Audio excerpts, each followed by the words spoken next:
Halo adik-adikku yang ada di bumi tercinta Indonesia kita, ya, atau adik-adikku yang mungkin sedang berada di luar Indonesia. Kakak ucapkan selalu sehat terus, ya, dan selalu semangat terus. Oke, adik-adikku, kembali kakak akan membagi lagi pengalaman untuk kalian semuanya seperti soal ini, ya. Soal ini berbicara tentang mata. Wow, mata. Gak bisa kebayang ya, kita hidup di dunia ini tanpa mata. Kita tidak bisa melihat keindahan-keindahan yang diciptakan oleh Tuhan Yang Maha Esa. Kita tidak bisa melihat cewek-cewek cantik. Kita tidak bisa melihat cowok-cowok ganteng.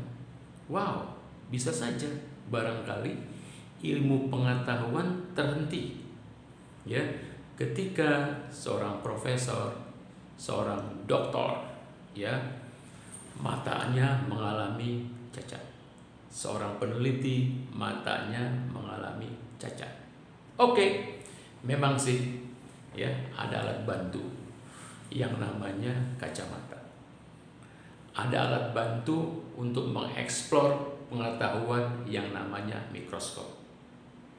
Ada alat bantu untuk mengeksplor makroskopik, ya, yang namanya teropong, teropong bintang, teropong bumi, dan seterusnya dan seterusnya. Oke, jadi mata adalah bagian terpenting, ya, dari seseorang.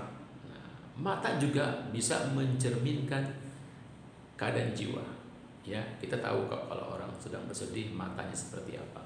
Kita tahu juga kalau orang sedang bergembira, sedang senang, itu matanya seperti apa.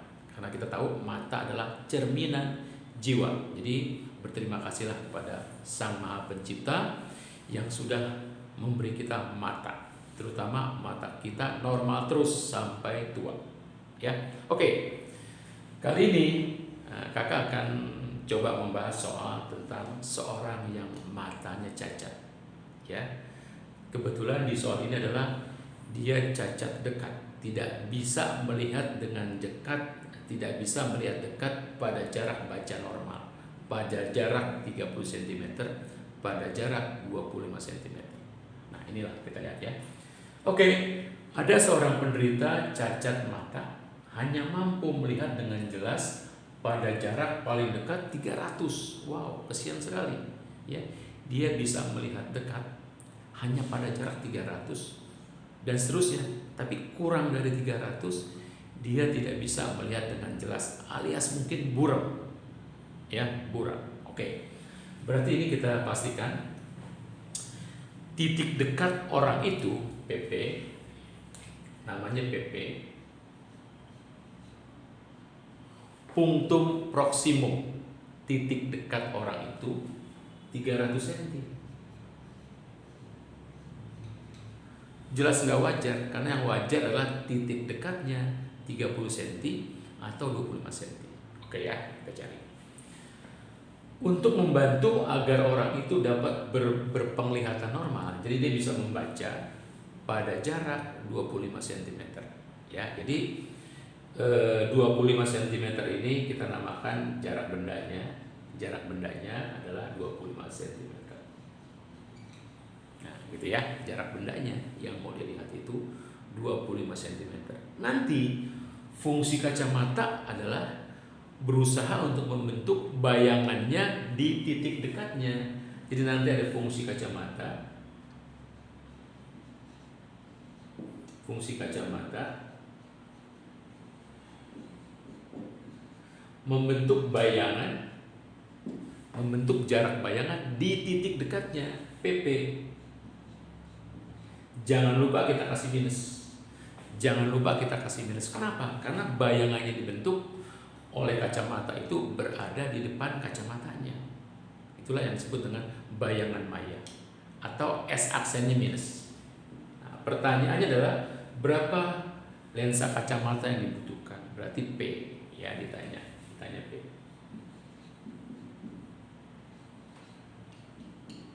Oke. P bisa kita cari kalau kita punya F. Kalau kita mendapatkan F-nya. Jadi gimana cara mendapatkan F-nya? Cara mendapatkan P-nya? 100 dibagi F. Itulah cara mendapatkan P-nya. Kita harus cari tahu F-nya berapa, ya. Oke, mari kita cari tahu. Kita geser dulu adik-adikku, ya.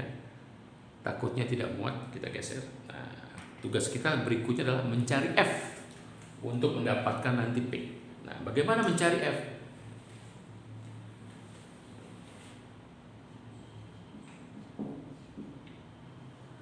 Dengan rumus yang adik-adikku kenal sejak SMP, dari SMP, ya, di SMP, ya. Rumusnya seperti ini. Seper F seperjarak fokus seperjarak benda ditambah seperjarak bayangan. Ya, rumus yang kalian kenal sejak kalian duduk di bangku SMP. Ya, seper F, seper S, jarak fokus, jarak benda, jarak bayangan. Oke, lalu kita masukkan untuk mendapatkan F-nya, ya. Kita masukkan F. S-nya kita masukkan 25 ditambah S aksen kita masukkan min 300. Oke, ya. Selesai. Lalu kita olah secara matematik, berarti seper F-nya adalah seper 25 min seper 300. Lalu kita ambil penyebutnya 300, ya. 300 dibagi 25 itu 12, ya. 12. 300 dibagi 300 1. Nah, ini kita dapatkannya. Jadi seper F-nya kita dapatkan adalah 11/300. Oke, 11/300. Lalu berapa dioptrinya? Maka dioptrinya adalah P sama dengan 100 dibagi F. Oke, ya. Kita lihat dulu apakah cukup whiteboardnya. Oke, kita geser, ternyata nggak cukup. Nah, kita geser lagi, ya. Oke. Nah, dari sini kita masukkan lagi. Ya. 100 per F itu kan sama artinya 100 dikali seper F. Jadi 100, nah seper F-nya ini, ya, 11/300. Oke, dapatlah hasilnya. Kita bagi jadi 11/3 dioptri. Inilah jawabannya, ya. Oke, begitulah caranya. Cara mengerjakan soal yang berhubungan dengan cacat mata. Oke, segitu aja dulu adik-adikku semuanya. Semoga bermanfaat. Bye.